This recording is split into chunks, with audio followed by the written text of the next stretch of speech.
देख रहे हैं Indian horror TV Ashok Kumar के साथ। यदि आप दोस्तों हमारे चैनल पर नए हैं तो हमारे चैनल को सब्सक्राइब कीजिए। दोस्तों, आज की कहानी एक ऐसी औरत या कहो एक ऐसी चुड़ैल की है जिसने अपने मरे हुए बच्चे को जिंदा करने के लिए ना जानो कितने मासूम बच्चों की बलि दी थी। आज की कहानी दया की आप बीती है, तो आइए इसे दया के ही नजरिए से शुरू करते हैं। दोस्तों, जैसे कि आपको पता है, मेरा नाम दया है और मैं एक पुलिस अफसर हूँ। यह घटना मेरे साथ बचपन में घटी थी। यही कोई मैं 10 से 11 साल का होगा। हमारा गांव में एक छोटा सा घर था और मैं अपने माता पिता और दादा दादी के साथ अपने गांव में ही रहता था। मेरे बहुत से दोस्त थे गांव, तो हम अक्सर गांव के बाहर बने एक गार्डन में खेलने के लिए जाते थे। वह मैदान बड़ा ही अच्छा और खूबसूरत था। अक्सर गांव के बच्चे उसी मैदान में खेलते थे, परंतु हमें रात के वक्त या कहो अंधेरा होने से पहले ही वहां खेलने की इजाजत थी। इसके बाद हमें घर आना पड़ता था। इसलिए मैंने कई बार अपने घर वालों से पूछा कि ऐसा क्यों है। तभी उन्होंने मुझे बताया कि वह मैदान के पास जो घर है ना बेटा, उसी में एक औरत रहती है। वह बहुत ही बेकार है। वह अक्सर जादू टोना करती रहती है।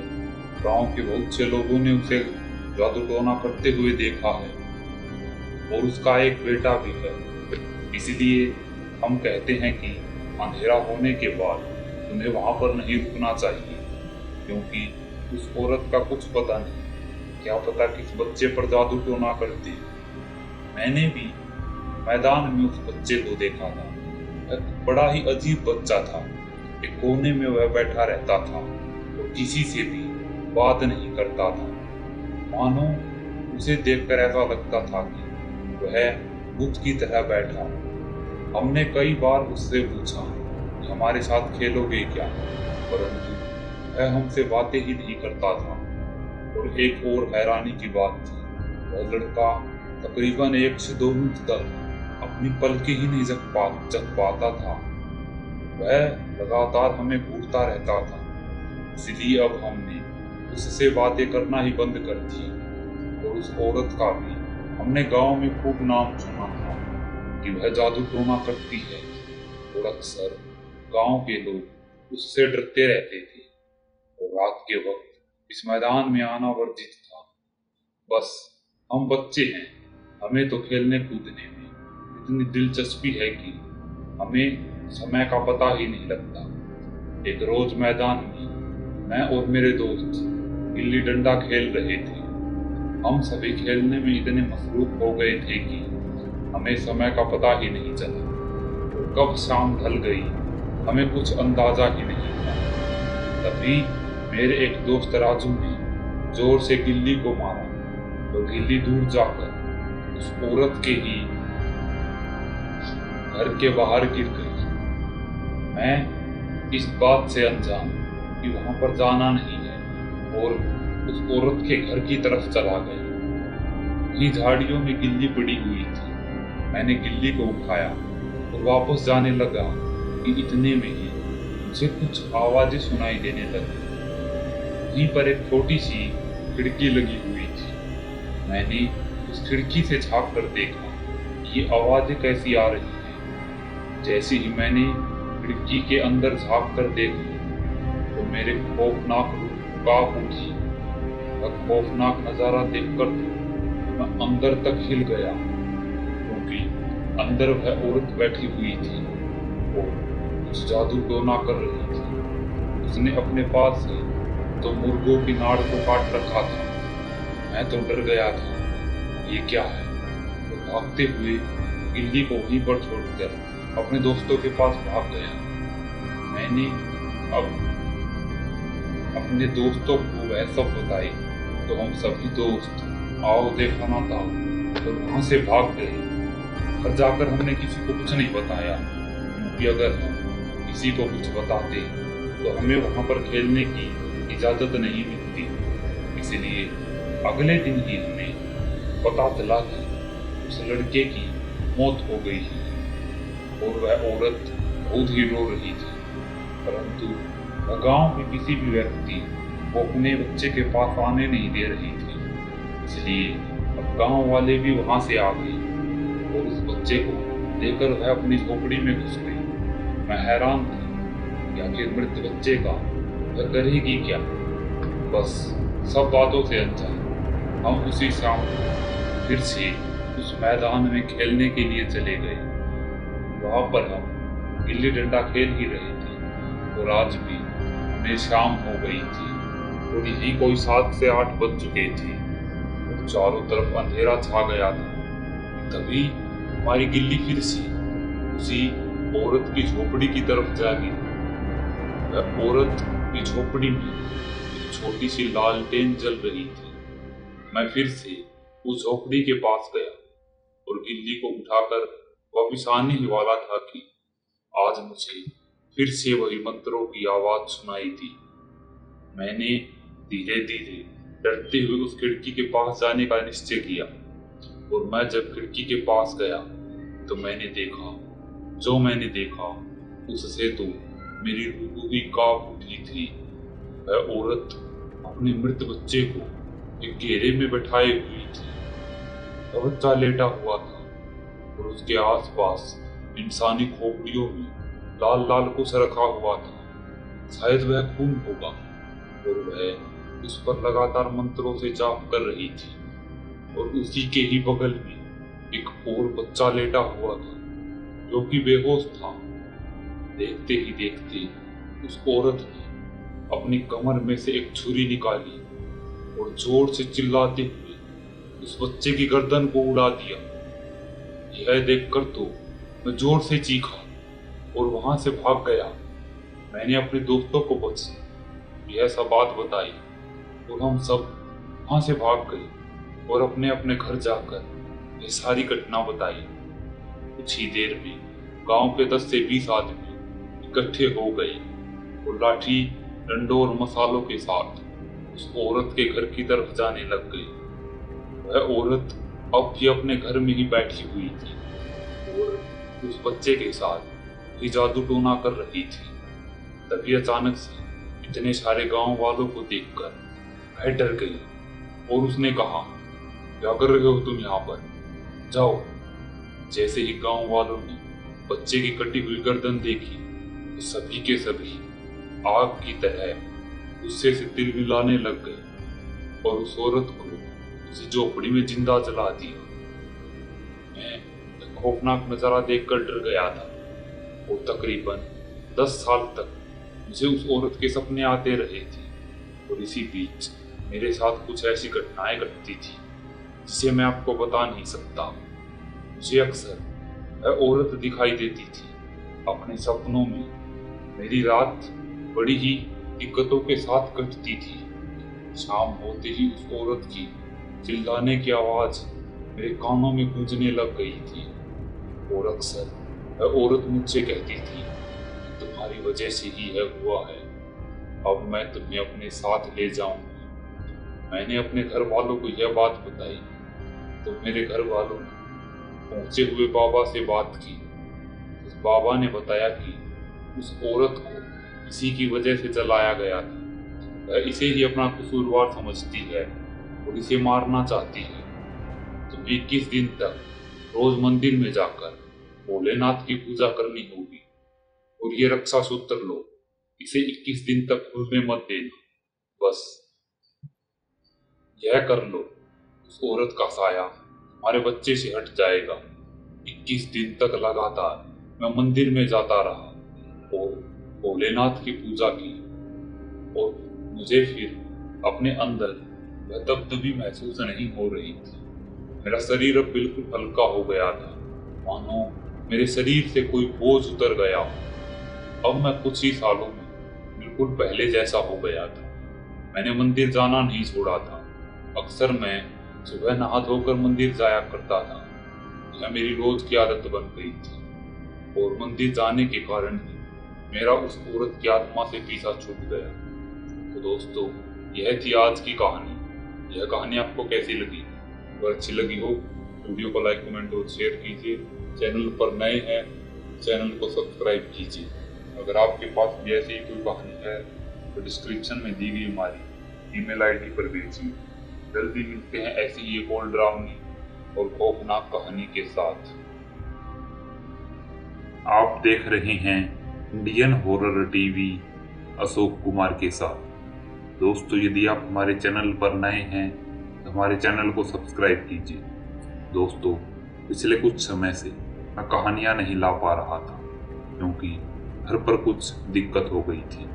इसीलिए आज मैं आपके लिए एक बेहद ही खौफनाक कहानी लेकर आया हूँ। जी हाँ दोस्तों, यह कहानी आज तक आपने कभी भी कहीं पर भी नहीं सुनी हो। यह कहानी इतनी डरावनी है कि आपके रात में देख रहे होंगे तो रोंगटे खड़े हो जाएंगे। यह कहानी एक पुतले की है। जी हाँ, पुतला।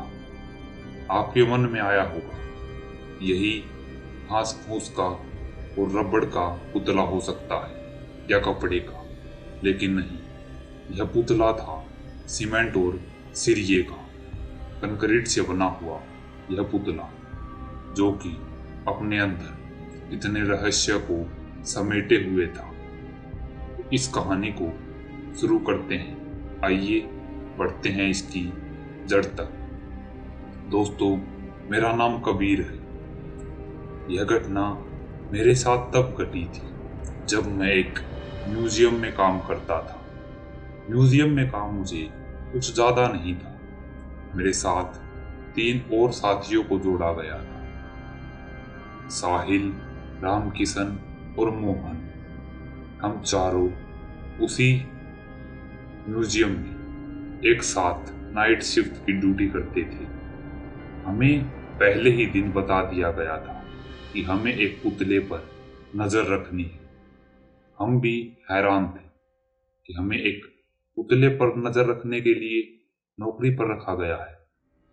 चलो फिर ठीक है, ज्यादा कोई काम भी नहीं है, काम का काम और आराम का आराम। लेकिन यह हमारी सबसे बड़ी गलती थी। म्यूजियम के ओनर ने हमें कहा था कि यहाँ पर एक कमरे में जो पुतला रखा हुआ है उस पर हमें निगरानी करनी है। और याद रहे कि एक भी पल उस पुतले से तुम्हारी नजर नहीं हटनी चाहिए, चाहे तो तुम एक एक करके उस पुतले को देखते रहो। हम चारों हैरान थे कि ऐसा क्या है उस पुतले में। मैंने ओनर से पूछा तो उसने हमें बताया कि तुम्हें ज्यादा दिमाग लगाने की जरूरत नहीं है, बस इतना याद रखना, अगर तुम्हारी नजर उस पुतले से हटी तो तुम्हारी मौत निश्चित है।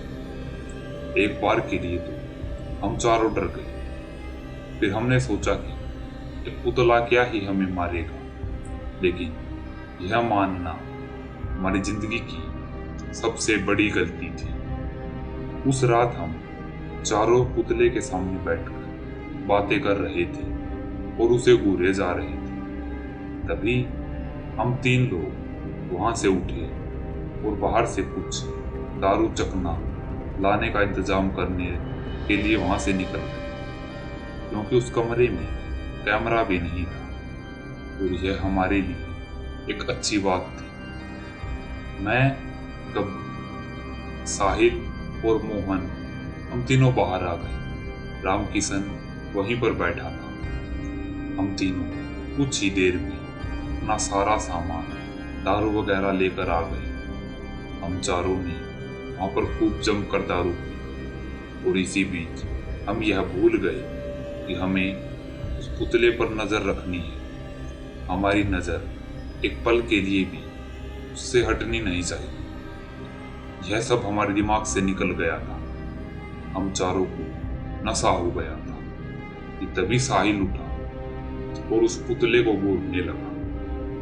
उसको काफी नशा हो गया था। वह लड़खड़ाते हुए उस पुतले की तरफ जा रहा था। ये आवे क्या कर लेगा मित्र, ऐसा कहकर वह उस पुतले को आगे पीछे घूमकर निहारने लगा। हम चारों भी अब नशे में हो गए थे। साहिल उस पुतले के सामने खड़ा हुआ था और हम तीनों भी खड़े होकर उसके पास जाने ही वाले थे कि इतने में ही एक ऐसी घटना घटी जिसने हम चारों के नशे को एक ही पल में उड़ा दिया।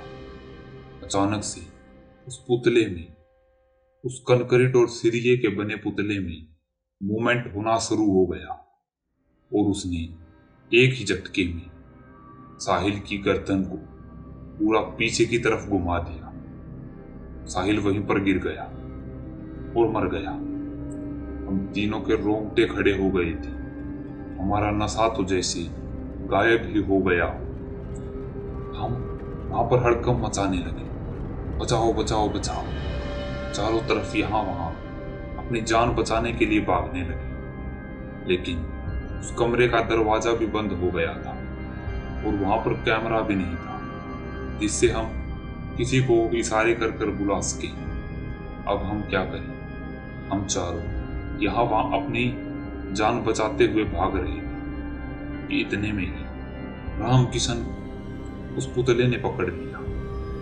हमने देखा तो उस पुतले ने राम किशन के दोनों पांव पकड़ रखे थे और उसे घसीटते हुए ले जा रहा था। दोस्तों, कुछ ही देर में उस पुतले ने राम किशन को बीच में से फाड़ दिया, जैसे कि भीम ने जरासन को फाड़ दिया था। हम दोनों के रोंगटे खड़े हो गए, हाथ पांव थर-थर कांपने लग गए। चारों तरफ फर्श खून से लथपथ हो गया था और वह पुतला भी अब खून से सना हुआ था।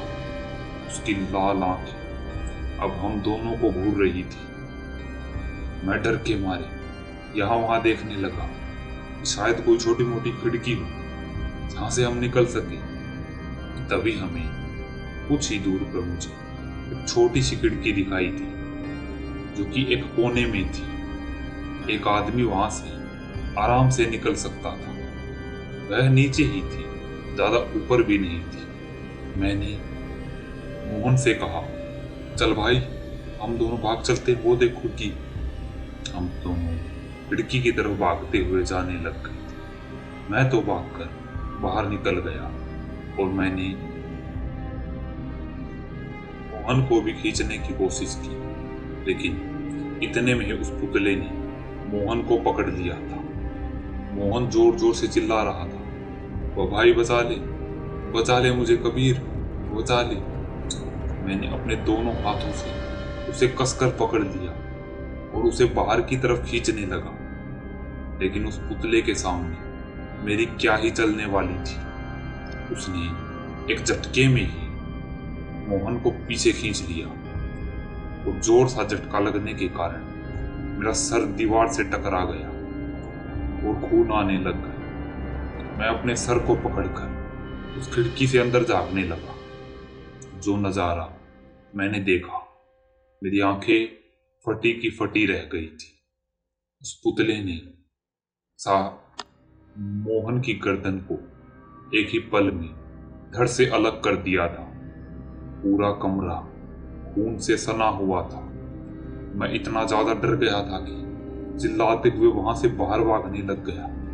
मैं म्यूजियम के बाहर आ गया और लड़खड़ाकर गिर गया और सर पर चोट लगने के कारण मैं बेहोश हो गया। अगले दिन जब मेरी आंखें खुली तो मैं हॉस्पिटल में था। तो मेरे सामने उसका ओनर खड़ा हुआ था। उसने मुझसे कहा, किस्मत अच्छी है जो तुम बच गए। मैंने तुम चारों से कहा था कि उस पुतले से तुम्हारी नजर हटनी नहीं चाहिए, लेकिन तुमने लापरवाही की और तुम्हारे तीनों साथी मारे गए। उस पुतले को जिंदा देखकर तो दोस्तों मैं इतना ज्यादा डर गया था, मैंने उस म्यूजियम की नौकरी ही छोड़ दी और मैं अपने गांव में आकर खेती बाड़ी संभालने लग गया। तो दोस्तों, आज की कहानी में बस इतना है। यह कहानी आपको कैसी लगी? अगर अच्छी लगी हो तो वीडियो को लाइक, कमेंट और शेयर कीजिए। चैनल पर नए हैं तो जल्दी से चैनल को सब्सक्राइब कर दीजिए। अगर आपके पास भी ऐसी ही कोई कहानी है तो डिस्क्रिप्शन में दी गई हमारी ईमेल आईडी पर भेजिए। तो जल्द ही मिलते हैं ऐसी ही एक और डरावनी और खौफनाक कहानी के साथ। आप देख रहे हैं Indian horror TV Ashok Kumar के साथ। दोस्तों, यदि आप हमारे चैनल पर नए हैं तो हमारे चैनल को सब्सक्राइब कीजिए। आज की कहानी दोस्तों एक ऐसी दिल दहला देने वाली कहानी है। यह कहानी रघुराम की आप बीती है। उनके साथ एक रात अपनी नौकरी से वापस लौटते वक्त कुछ ऐसी घटना घटित होती है जिसे सुनकर आप अपनी पैंट में ही मूत देंगे। तो आइए इस कहानी को शुरू करते हैं रघुराम के ही पॉइंट ऑफ व्यू से। दोस्तों, मेरा नाम रघुराम, मैं एक सरकारी कर्मचारी हूँ। आप लोगों को तो पता ही है सरकारी नौकरी आखिर इतनी आसानी से मिलती कहाँ है। इसीलिए मैं अपने गांव से 50 किलोमीटर दूर बाइक से अपने ऑफिस जाता था। मेरा रोज का यही रूटीन था, सुबह 8 बजे घर से निकलना और शाम 6 बजे तक वापस पहुंचना। बस यही मेरी जिंदगी चल रही थी। लेकिन इसी बीच मेरे साथ ऐसी घटना घट गई जिसने मेरी रूह को कपकपा दिया। जैसे कि आपको पता ही है, मेरा नाम रघुराम है और मैं एक ब्राह्मण कुल से ताल्लुक रखता हूँ। यह अमावस्या की रात की बात, जब रास्ते में किसी कारणवश मेरी बाइक खराब हो गई थी। इसलिए मैं पूरे 4 घंटे लेट हो गया था और कब तकरीबन गांव लौटते वक्त मुझे 9 से 10 का टाइम हो गया था। गांव की मान्यताओं का तो आपको पता ही है कि अंधेरा होने के बाद मेरे गांव वालों का मानना था कि अगर गांव में कोई भटकता है तो उसे एक ऐसी चीज दिखती है जिससे उसकी जिंदगी ही खत्म हो जाती है। मेरे गांव में कोई भी 7 बजे के बाद, अंधेरा होने के बाद अपने घर से बाहर नहीं निकलता था, चाहे कितना ही जरूरी काम क्यों ना हो। अगर ज्यादा जरूरी काम होता है तो 5-6 लोग इकट्ठे जाते हैं। तो उस रात मैं अपने बाइक को ठीक करा के अपने ऑफिस से अपने गांव वापस लौट रहा था। रास्ते में ही मुझे रात के 9 बज चुके थे और आपको तो पता ही है अमावस्या की रात में आखिर उजाला होता ही कहाँ, क्योंकि चांद को तो बादल अपनी कैद में जकड़ लेते हैं। इसलिए सड़क पर बिल्कुल सन्नाटा पसरा हुआ था। मैं अपने गांव के सीमा में दाखिल ही हुआ था। मैंने अपने कानों में ईयरफोन लगा रखे थे और अकेलेपन को दूर करने के लिए मैं गाने सुन रहा था। लेकिन अचानक ही मेरे कानों में ईयरफोन के बजने की आवाज बंद हो गई। मैंने अपने मोबाइल को चेक किया, लेकिन वह तो बिल्कुल ठीक काम कर रहा था। मैंने बार बार ईयरफोन को बंद चालू करके देखा, लेकिन फिर भी कुछ नहीं हुआ कि तभी अचानक से ईयरफोन में एक ऐसी चीख मुझे सुनाई दी। मैंने झट से बाइक रोकी। मेरी रूह कांप उठी थी, क्योंकि वह चीख इतनी डरावनी थी कि मेरे हाथ पांव के रोंगटे ही खड़े हो गए। मैंने अपनी ईयरबड्स को निकाल दिया और फिर से अपने कान में डाला, तो किसी के कुछ बोलने, कुछ बड़बड़ाने की आवाजें मेरे ईयरफोन में मुझे सुनाई दे रही थी। मैं हैरान था, क्योंकि मोबाइल में तो बस गाने ही बज रहे थे। मैंने ईयरफोन को वापस जेब में डाल दिया और गाने को बंद कर दिया। मैं बाइक स्टार्ट करने ही वाला था कि इतने में ही मुझे फिर से कुछ फुसफुसाने की आवाज सुनाई देने लग गई।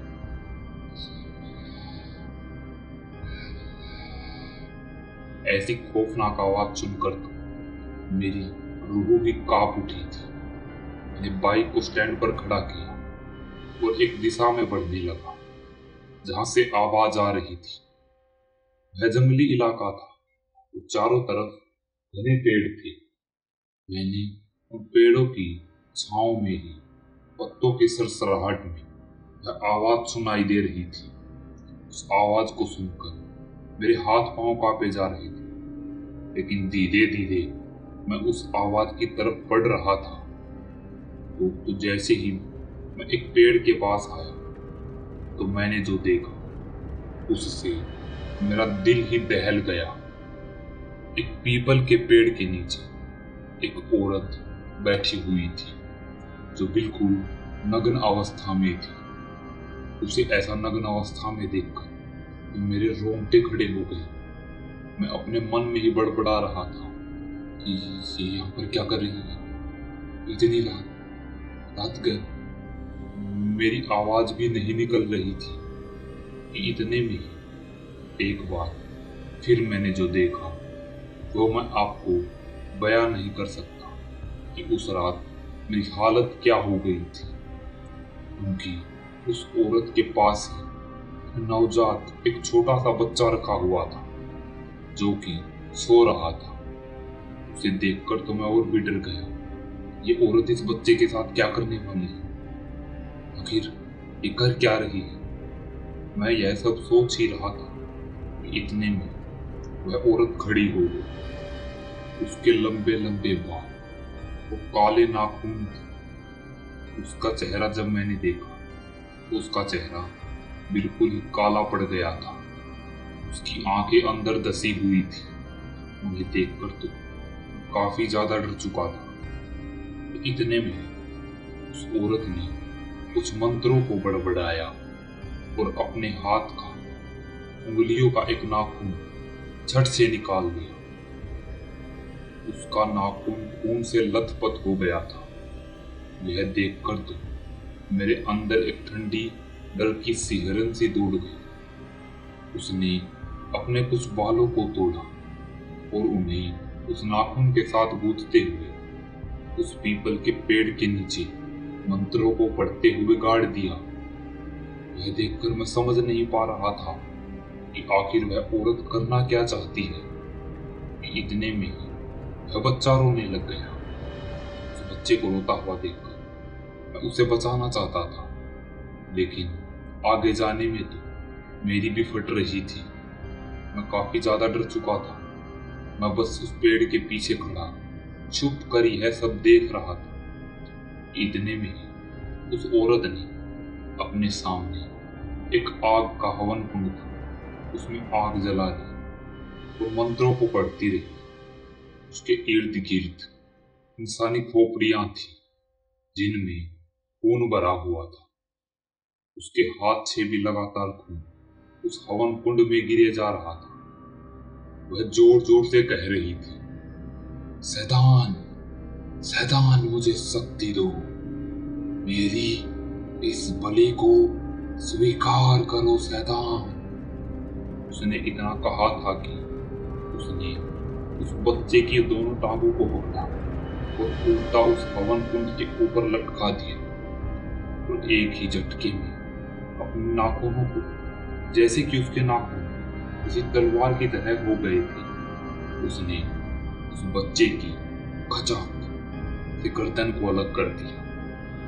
बच्चे का खून लगातार हवन कुंड में गिरे जा रहा था और बच्चे के रोने की आवाज अब बंद हो चुकी थी।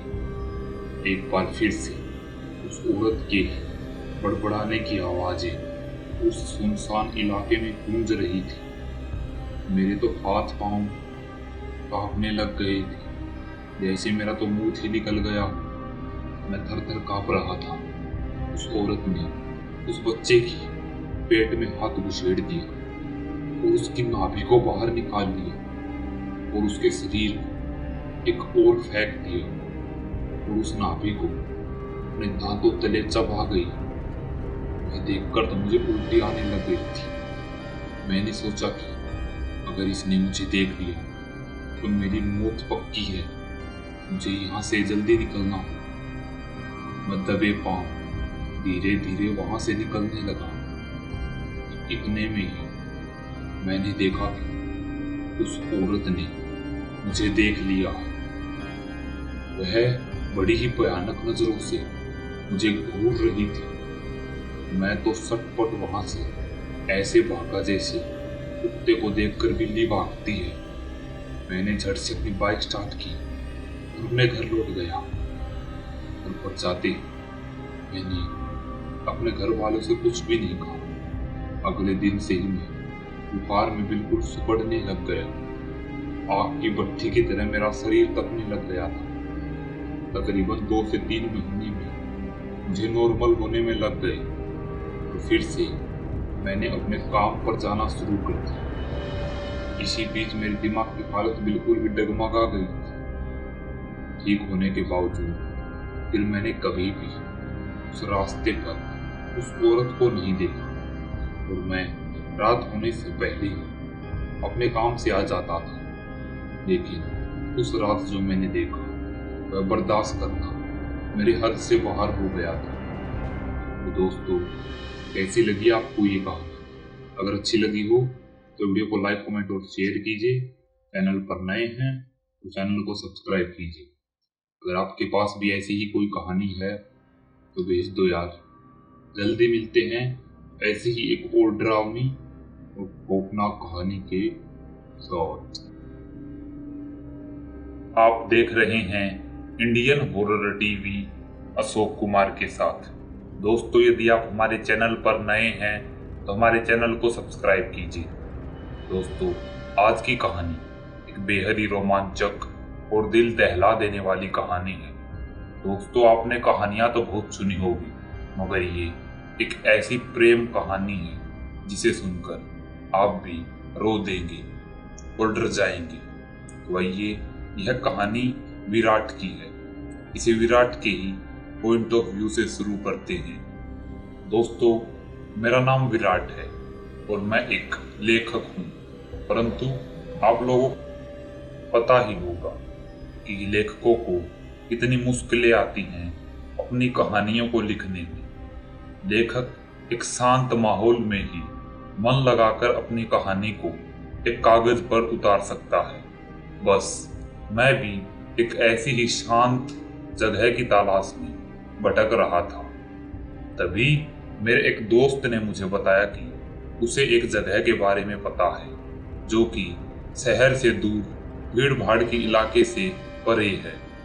बस फिर क्या था, मैं अपने दोस्त के साथ, जिसका नाम राघव था, उस जगह को देखने के लिए चला गया। वह एक 2 मंजिला घर था। वह बेहद ही सुंदर था और एकांत में, जैसा कि मुझे चाहिए था। वहां पर ज्यादा भीड़ नहीं थी। बस एक सामने ही वैसा ही एक और घर था जहां से भी मुझे कुछ ज्यादा लोगों की आवाजें सुनाई नहीं दे रही थी। बस एक ऐसी ही तो शांत जगह चाहिए थी मुझे। मैंने अपने दोस्त से कहा कि उससे बात कर ली, जो घर का मालिक है। हमने वह घर किराए पर रख लिया और अगले ही दिन मैं उस घर में शिफ्ट हो गया। उस घर में एक अलग ही ताजगी थी, क्योंकि वह शहर की धूल भरी, शोर शराबे वाले इलाकों से दूर एक शांत और हरी भरी जगह में स्थापित था। बस मैं और क्या चाहता था, मुझे तो यही चाहिए था। मैं मन लगाकर अपने काम को करने लग गया।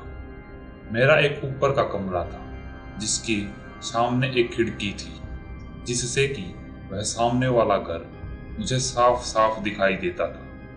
उसके सहारे ही मैंने अपनी बेंच को टिका कर रखा था, क्योंकि वहां से आ रही ठंडी ठंडी हवाओं का मजा लेते हुए मैं कहानियों को कागजों पर उतारता था। बस वहीं से मेरी यह कहानी शुरू होती है। मैं अक्सर देखता था कि उस दिन में तो उस घर में कोई भी हलचल या कोई आदमी वगैरह मुझे नहीं दिखाई देता था, लेकिन रात होते ही तकरीबन रात के 8 या 9 बजे मुझे उस घर के बाहर एक झूले पर एक लड़की झूलती हुई दिखाई देती थी। वह लड़की अक्सर शाम के वक्त ही वहां पर झूलती रहती थी। मैं हैरान हो जाता था, क्योंकि दिन में तो वह लड़की वहां पर नहीं होती थी। यहाँ की दिन में मुझे उस घर में कोई भी हलचल या कुछ भी सुनाई नहीं देता था, लेकिन रात होते ही अक्सर मैं उस लड़की को वहां झूले पर झूलता हुआ देखता था। बस मेरे मन में काफी बार यह बात आई कि क्यों न इस लड़की से जाकर बात की जाए, लेकिन मैंने लड़कियों से ज़्यादा बातें नहीं की थी, इसलिए मैं उनसे बातें करने में शर्माता था। परंतु इस कारण मेरा ध्यान अब मेरे काम से भटकने लग गया था। इसलिए एक शाम जब मैं अपनी कहानियों को अपने कागजों पर उतार रहा था, तभी मेरी नज़र एक बार फिर से उसी लड़की के ऊपर चली गई। वह अभी भी वहीं पर बैठी हुई झूल रही थी। मेरे मन में आज मैंने ठान लिया था कि आज तो उस लड़की से बात कर कर ही रहूंगा। ऐसा सोचकर मैंने अपने टेबल से उठा और घर के बाहर जाने लग गया। घर के बाहर निकलते ही मैंने अपने आप को रिलैक्स किया। विराट, आज तो उस लड़की से बातें करनी है, ऐसा अपने मन में सोचकर मैं उस लड़की के घर की तरफ चला गया। कुछ ही देर में मैं वहां पर पहुंच चुका था। वह लड़की अभी भी झूले पर आगे पीछे झूल रही थी, वो किसी ख्यालों की दुनिया में ही खोई हुई थी। मैंने उसके पास जाकर कहा, हेलो, क्या मैं आपका नाम जान सकता हूँ? अचानक मेरी आवाज सुनकर वह लड़की भी अपने अपनों से बाहर आ गई और उसने धीरे से मेरी तरफ देखा और हल्की सी मुस्कुराहट के साथ कहा, अनन्या। अनन्या नाम है मेरा। तुम यहाँ पर अकेली ही रहती हो? उस लड़की ने मुस्कुराते हुए कहा, हाँ, क्या आप भी यहाँ पर अकेले ही रहते हैं? मैंने भी अपनी गर्दन हाँ में हिलाते हुए कहा, आप खड़े क्यों हैं? यहाँ पर बैठ जाइए। उस लड़की ने अपने पास की जगह पर हाथ रखते हुए कहा। मैं बहुत शर्मा गया था, क्योंकि मैंने किसी लड़की से इतनी देर बातें कभी नहीं की थी। मैं धीरे से उस लड़की के पास जाकर बैठ गया और मैंने उससे कहा, अच्छा, तुम इतने वीरान इलाके में क्यों रहती हो? उस लड़की ने मुझसे कहा कि उसे भी मेरी ही तरह शांत माहौल में रहना अच्छा लगता है। बस इसी तरह हम दोनों की बातें होने लग गई। अब मेरा तो रोज का यही रूटीन बन गया था। मैं शाम के वक्त उस लड़की के पास जाकर बैठ जाता था और घंटों उससे बातें करते रहता था। मुझे समय का पता ही नहीं चलता था। बस यही दोस्ती धीरे धीरे कब प्यार में बदल गई, मुझे पता भी नहीं चला। अब वह लड़की मुझे भी चाहने लग गई थी। हम दोनों में एक अलग ही रिश्ता बन चुका था। परंतु यह रिश्ता तब खत्म हो गया जब कुछ दिन के लिए मैं अपने शहर वापस चला गया, क्योंकि मुझे एक किताब को लेकर एक जरूरी काम हो गया था। इसलिए मैं बुक पब्लिशर के पास कुछ दिनों के लिए चला गया था। तकरीबन 3-4 दिन के बाद जब मैं वापस लौटा तो आज मैंने सोच रखा था कि शाम के वक्त उस लड़की से मिलूंगा, लेकिन उस शाम मैंने जब देखा तो वह लड़की उस झूले पर नहीं थी। मैं हैरान हो गया। फिर मैंने सोचा शायद वह भी यहीं वहीं कहीं पर चली गई होगी। मैंने 4-5 दिन तक उस लड़की का इंतजार किया, लेकिन वहां पर मुझे कोई भी दिखाई नहीं देता था। लड़की पता नहीं कहां पर चली गई थी। मेरा मन बेचैन होने लग गया था। हर वक्त उसी लड़की के बारे में सोचता रहता था और अब तो उसके घर की जलने वाली लाइटें भी नहीं जल रही थी। एक दिन जब मेरा दोस्त मेरे पास आया तो मुझे वह ऐसी हालत में देखकर हैरान हो गया और मुझसे कहा, और भाई विराट, इन ख्यालों में खोए हो आजकल? मैंने तब उससे कहा, देख यार, सामने वाले घर में एक लड़की थी जो कि मुझे बहुत ही पसंद थी। हम दोनों की बहुत सी बातें होती थी, परंतु पता नहीं अब वह लड़की कहाँ पर चली गई। मेरी बात सुनकर तो मेरे दोस्त के होश ही उड़ चुके थे।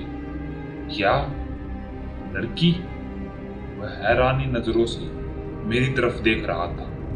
हाँ भाई, लड़की, ये सामने वाले घर में ही तो रहती थी। उसका मुंह खुला का खुला रह गया और उसने मुझसे कहा, क्या पागलों वाली बातें कर रहा है? वह घर तो वर्षों से वीरान पड़ा हुआ है। उसकी बात सुनकर तो मेरा भी मुंह खुला का खुला रह गया। क्या सच में? लेकिन मैं तो उस लड़की से रोज बातें करता था।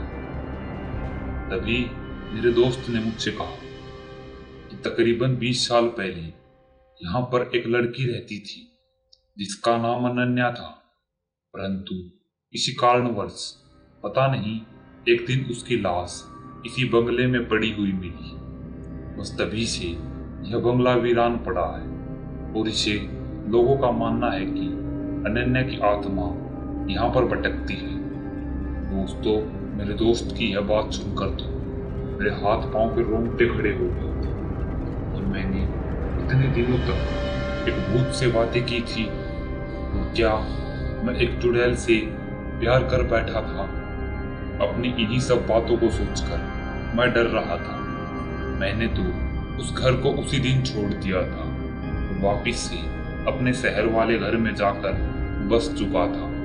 लेकिन अनन्या की याद जब भी मुझे आती है तो मैं सिहर उठता हूँ।